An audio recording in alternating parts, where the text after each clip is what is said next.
Wednesday. Yes, Nadine's outside. Nadine's outside. We have to do that.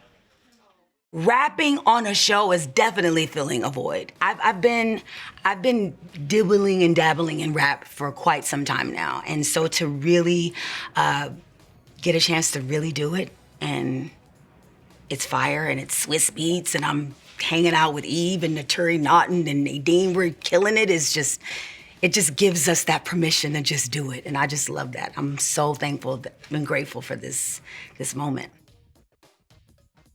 The music is off the hook. And Swizz Beatz, shout out to Swizz Beatz, who is killing the music, by the way. I feel like I've never experienced being, obviously, on a TV show that has this much authenticity in the music. It doesn't feel like out of nowhere, like, no offense to anyone who's done that, but it's just nice to see that the music is done organic and authentically, and the hip-hop element of the show is not being compromised.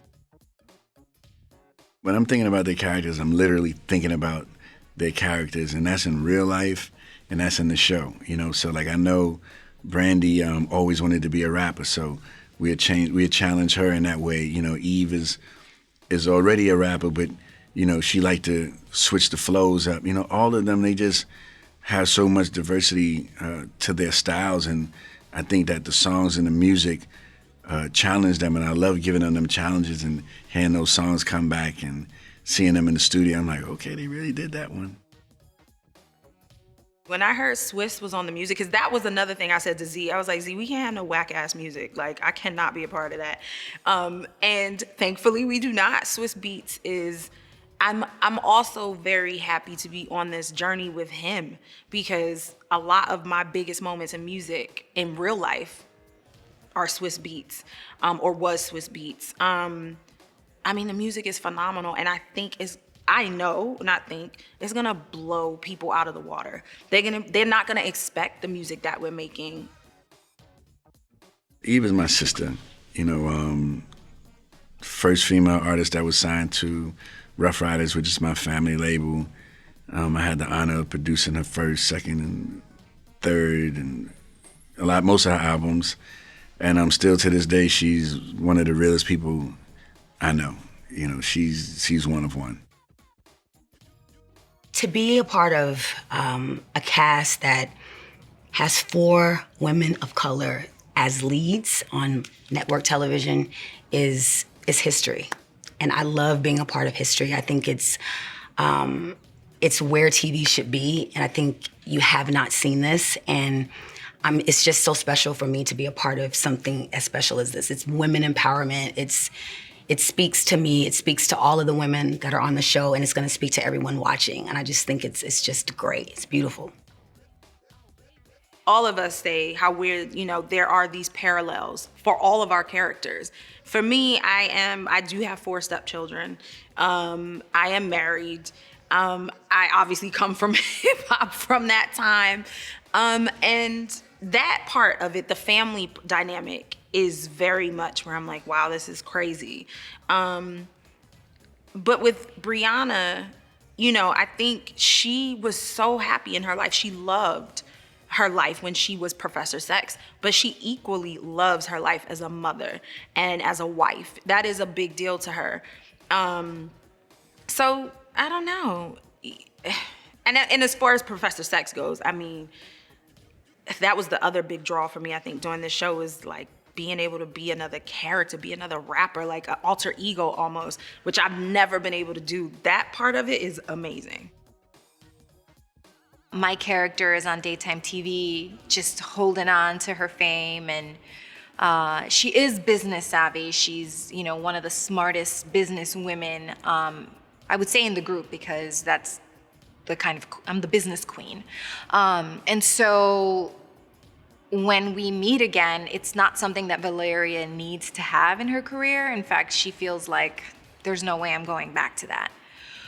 But something draws me in, and it's not the money. At first, it was, well, what we find out later is she had a connection with them. This is her only real family she's ever had. She's, at this point in her life, very self-centered, greedy, conniving, and just only interested in being on top of the world. And one of her schemes backfires on her, and she finds herself needing to be back in the group.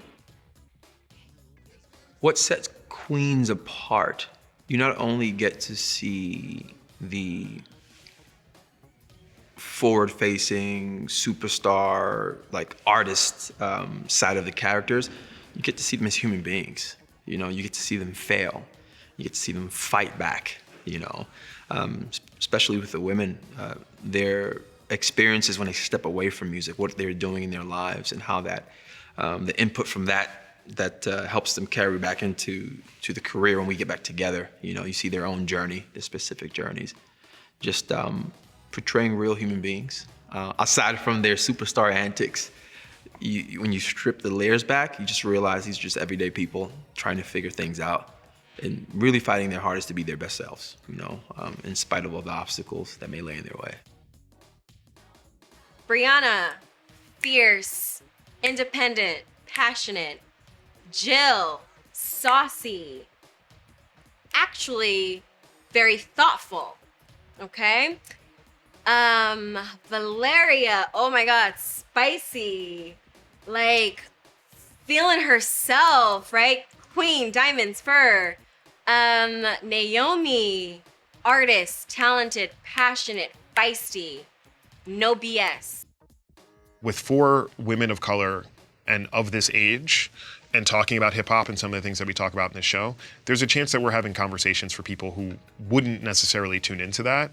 And so that's really important to me. And, you know, this show hasn't existed, or this number of, you know, particularly women of color as leads on a broadcast TV show, particularly on ABC. And so I just think that that's really profound and allows us to have this breadth of experience in terms of, like, we can have someone who isn't the greatest traditional mom and someone who is. And we can have a Latin woman talk about her experience of being in a group with Black women and what does that mean. And no one bears the burden of being, I'm the only person, or I have to stand up or speak for, this character has to speak for all these people. So it means a lot to me, and you hope people watch and you hope it's a hit.